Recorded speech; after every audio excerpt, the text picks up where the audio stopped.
Vous êtes-vous déjà demandé si talent rime avec l'adulation des foules? Si oui, on a une réponse à votre question. Absolument pas. Sceptique, voici 5 joueurs talentueux qui sont hués par les aficionados de football. Mais avant, bienvenue sur Fils de Foot, la chaîne fait part et pour des passionnés du ballon rond. Si vous sentez votre âme vibrer dès que ça parle de foot, alors abonnez-vous pour rejoindre une communauté de passionnés comme vous. Sans plus tarder, voici 5 joueurs de foot détestés par les fans. Numéro 1, Joey Barton, l'indéfendable défenseur anglais. Petit, agressif, sale caractère. On aurait dit la description de Joey Dalton, et pourtant ce n'est pas l'ennemi de Lucky Luke qui nous intéresse, mais son alter ego réel. Joey Barton. Né en 1982 à Wheaton, le milieu anglais s'est très vite fait remarquer à Manchester City pour ses prouesses et son amour de la bagarre et de l'alcool. Pour le citer, si quelqu'un m'en colle une, je réponds comme un homme, mais moi je ne suis pas une pute. Presque à chaque saison, et peu importe le club pour lequel il jouait, Barton écopait d'un carton rouge ou d'un jaune. Lorsqu'il a mis fin à sa carrière, il a terminé avec 94 cartons jaunes et 7 rouges en 311 matchs. À titre de comparaison, Lionel Messi n'a reçu qu'un seul carton rouge et 69 jaunes en 754 matchs joués. Hors du stade aussi, l'enfant terrible de Wheaton ou Joey Dalton, choisissez le nom qui vous convient, était insupportable. Ainsi, lors de la fête de Noël organisée par les Citizens en 2004, Barton a enfoncé son cigare allumé dans l'œil de son coéquipier de l'époque, Jamie Tandy.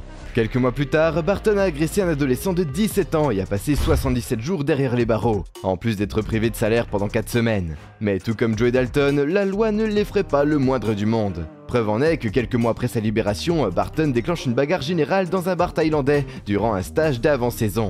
Dès lors, la presse à scandale et Barton entament une relation fusionnelle qui va durer jusqu'à ce qu'il raccroche ses crampons. Et comme tout amoureux, Barton va faire plaisir à sa dulcinée lors du match opposant Manchester City à Everton.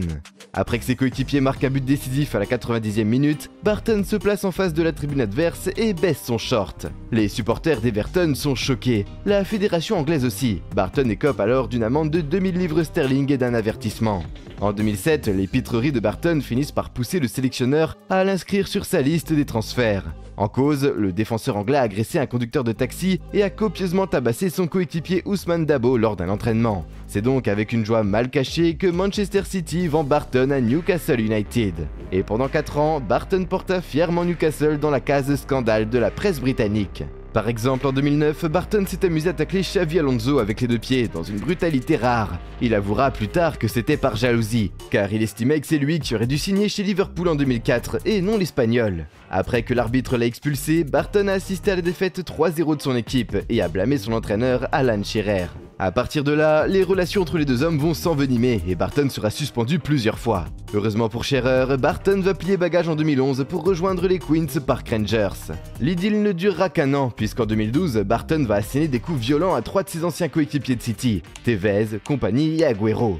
En retour, il écope de 12 matchs de suspension et de 75 000 livres d'amende. Pire encore, quelques mois plus tard, il critique publiquement la politique de transfert de son nouveau club. Le ton est donné et ne plaît pas aux dirigeants des Queen's Park Rangers, qui le placent immédiatement sur la liste des indésirables. Pas impressionné par la menace de voir son contrat rompu, Barton en profitera pour dénoncer l'attitude du club d'une manière inattendue. En effet, le joueur va tweeter « À une époque de supercherie universelle, dire la vérité est un acte révolutionnaire ». Une citation tirée du livre 1984 de George Orwell, du vrai Barton. Pendant plusieurs mois, Barton fait des appels de balle à l'OM via Twitter et ça paie. Il est prêté au club du Vélodrome pour une saison en échange de la vente de Stéphane Mbia aux Queen's Park Rangers. À son arrivée en terre française, Barton séduit la foule en déclarant vouloir redorer son blason et devenir un modèle de la jeunesse, et il tiendra parole. Durant toute la saison, Barton canalise son agressivité, se montrant combatif et engagé. Il n'aura qu'une seule altercation mineure durant son passage à l'OM avec Ibrahimovic et Beckham. Preuve qu'il a changé, il ne sortira pas ses points ce jour-là. Les Marseillais sont conquis et Barton veut poursuivre sa carrière à l'OM, mais hélas, les Queen's Park Rangers vont le rappeler à la fin de la saison. Finalement, la carrière de Barton se termine en 2017, après qu'il ait écopé d'une suspension de 18 mois. Fait étonnant, ce n'était pas à cause d'une bagarre, non, c'est parce que Barton a été reconnu coupable d'avoir parié 1260 fois sur des rencontres sportives. Plus tard, il se reconvertit en entraîneur de Fleetwood, un club de Détroit anglaise. Coïncidence ou corrélation, le club se distingue cette année-là par une énorme combativité et une forte détermination à monter en D2. Une combativité pas du tout au goût des arbitres anglais. Ils assènent 80 cartons jaunes et 6 rouges au club en 35 matchs lors de la saison. Barton à jour, Barton toujours. Numéro 2, Ashley Cole. Corps plutôt qu'esprit, sexe plutôt que foot. Ashley Cole est sans doute l'un des arrières-gauches les plus talentueux de l'histoire du football anglais. recordman en termes de championnat d'Angleterre gagné avec 7 trophées, élu 2 fois meilleur joueur de Chelsea et détenteur d'une Ligue des Champions UEFA. Le talent de Cole est indéniable. Son sens de la loyauté par contre est un peu plus discutable. Depuis tout petit, Cole est un aficionado d'Arsenal et c'est aussi là-bas qu'il devient une pépite du football. Pourtant, la promesse d'un meilleur salaire a suffi à le convaincre de tourner le dos à son club d'enfance pour rejoindre son ennemi juré Chelsea. Mais si Ashley Cole est aussi peu apprécié par les supporters anglais, c'est à cause de son infidélité matrimoniale chronique. En 2010, 2012 et 2013, Cole a régulièrement fait le bonheur de la presse people en étant l'auteur de plusieurs scandales sexuels. À chaque fois, il envoyait des photos de lui très suggestives à de jeunes femmes. La goutte de trop pour les passionnés de football anglais a été lorsqu'ils ont découvert que Cole échangeait avec sa maîtresse avant le début des matchs du Mondial 2010.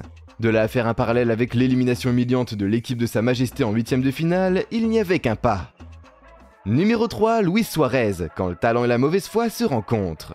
Champion de la simulation et du trucage, Luis Suarez est un de ces joueurs au comportement détestable que tout sélectionneur rêve d'avoir dans son équipe. Sa tricherie la plus notable, avoir réussi à qualifier l'Uruguay pour la demi-finale du Mondial 2010, en dégageant la balle avec les mains. En effet, lors d'un match tendu contre le Ghana en quart de finale, les deux équipes se dirigeaient vers un score nul. C'est alors qu'un miracle se produit côté ghanéen. Steven Appiah place une frappe cadrée que Suarez repousse avec le genou, et qui atterrit parfaitement sur la tête de Dominique Adia. Ce dernier effectue alors une tête qui prend de surprise toute la défense uruguayenne et bat le gardien. Pendant une fraction de seconde, les Ghanéens jubilaient déjà de voir leur équipe arriver en demi-finale. Hélas, c'était sans compter sur la mauvaise foi de Suarez. D'un bond comparable à celui d'un Casillas ou d'un André Onana, Suarez a sauté dans les goals et dégagé le ballon avec les deux mains. Heureusement, l'arbitre a vu l'action et a expulsé Suarez en plus d'accorder un penalty au Ghana. Hélas, Asamoah Gyan ne va pas réussir à le mettre au fond des filets et le Ghana sera éliminé au tir au but. Suarez, fidèle à lui-même et méprisant ses adversaires, affirme quelques instants plus tard qu'il est fier de sa tricherie et qu'il la fera encore si nécessaire. Un an plus tard, Suarez faisait le bonheur de la presse à scandale pour avoir proféré des insultes racistes envers Patrice Evra. Puis en 2013, Suarez s'est pris pour Mike Tyson et a adressé une droite au défenseur chilien Gonzalo Jara lors des qualifications pour le Mondial 2014. Et justement, en parlant du Mondial 2014, là aussi Suarez s'est fait remarquer négativement en confondant l'italien Giorgio Cellini avec un croissant au jambon. Il n'était pas à sa première morsure, mais à sa troisième. On pourrait aussi vous parler des innombrables fois où Suarez a volontairement simulé des blessures pour donner un avantage à son équipe. Mais pour cela, il faudrait faire un documentaire entier. Numéro 4, John Terry, chevalier de Sa Majesté sans foi ni loi. Ex-capitaine de Chelsea et d'Angleterre, John Terry a brillé autant pour son talent que pour son comportement anti-chevaleresque. Seul défenseur anglais à avoir jamais été élu joueur de l'année, il a accumulé des trophées. Champion d'Angleterre en 2005, 2006, 2010, 2015 et 2017. Vainqueur de la Ligue en 2005, 2007 et 2015. 78 fois sélectionné par les Three Lions et 44 fois titulaire. C'est indiscutable, John Terry sait s'y prendre avec le ballon rond. Par contre, ce n'est pas chez lui qu'il faut chercher les valeurs morales. La liste de ses scandales est si longue qu'on a dû en faire un top 5 des plus marquants. Au lendemain du 11 septembre, Terry s'est ouvertement moqué d'une bande de touristes américains dans un bar de Ace Row. En 2002, il déclenche une bagarre dans une boîte de nuit. En 2009, John Terry est accusé d'avoir organisé des visites payantes dans le centre d'entraînement de Chelsea. En 2011, il agresse Luke Varney lors d'une rencontre opposant Chelsea à Portsmouth. En 2012, les tribunaux anglais l'accusent de racisme envers un joueur d'une équipe adverse. On aurait aussi pu parler des ventes de places attitrées au stade de Wembley lorsqu'il était capitaine des Three Lions, mais vous voyez le personnage. Enfin, terminons par la raison numéro 1 pour laquelle John Terry est détesté des Anglais. Sa relation extra-conjugale avec la française Vanessa Peroncel. Cette histoire a choqué pour 3 raisons. Premièrement, John Terry était marié. Deuxièmement, sa femme et sa maîtresse étaient très proches. Troisièmement, sa maîtresse était la compagne de son meilleur ami et coéquipier Wayne Bridge. Et avant que vous ne posiez la question, le père de 2009, John Terry, ne s'est jamais excusé auprès de Wayne Bridge. Pire, c'est Wayne Bridge qui a dû quitter l'équipe d'Angleterre, pas Terry. Numéro 5, Marco Materazzi alias le Boucher. Marco Materazzi est un défenseur italien qui s'est donné pour mission de ne laisser personne entrer dans sa défense. Et les imprudents qui s'y sont essayés ont pu tester la robustesse de leur protège tibia et ont parfois eu des chevilles cassées. Marco Materazzi n'est pas un tendre, et la presse italienne lui a rapidement trouvé un surnom, le Boucher. Et son agressivité un peu trop débordante et sa maîtrise de la simulation ont payé à en juger par son palmarès. 4 Coppa Italia, 5 Serie A, une Ligue des Champions UEFA. Mais il est surtout détesté par les Français pour son rôle clé dans la défaite de la France lors de la finale du Mondial 2006. Après avoir commis une faute sur Malouda dans la surface de réparation et offert un penalty sublimé par Zidane, Materazzi égalise à la 19e minute. Ensuite, le score restera figé jusqu'à la fin du match et les deux équipes vont aux prolongations. Et à ce moment, Materazzi joue un coup de maître, il répond aux provocations de Zidane et le pousse à lui donner un coup de tête. Privés de leur capitaine, les Bleus s'inclinent 5-3 lors des tirs au but, et l'Italie remporte sa 4e Coupe du Monde. Quelques mois plus tard, il réitère son exploit en poussant Gennaro Del Vecchio à lui redonner un coup de boule en plein menton. Il aura un peu moins de chance face à un certain Suédois assez colérique évoluant à l'AC Milan. Si vous avez trouvé de qui on parle, mettez-le en commentaire. Ce dernier lui a asséné un coup de pied digne d'un maître de taekwondo avec un coup de coude en bonus en 2010. Vous voulez découvrir d'autres moments du football où le fair play a pris le large? Alors suivez notre vidéo dédiée au moment 0 fair play. Mais avant, si la vidéo vous a plu, laissez un pouce bleu et abonnez-vous. Merci de nous avoir suivis et à la prochaine.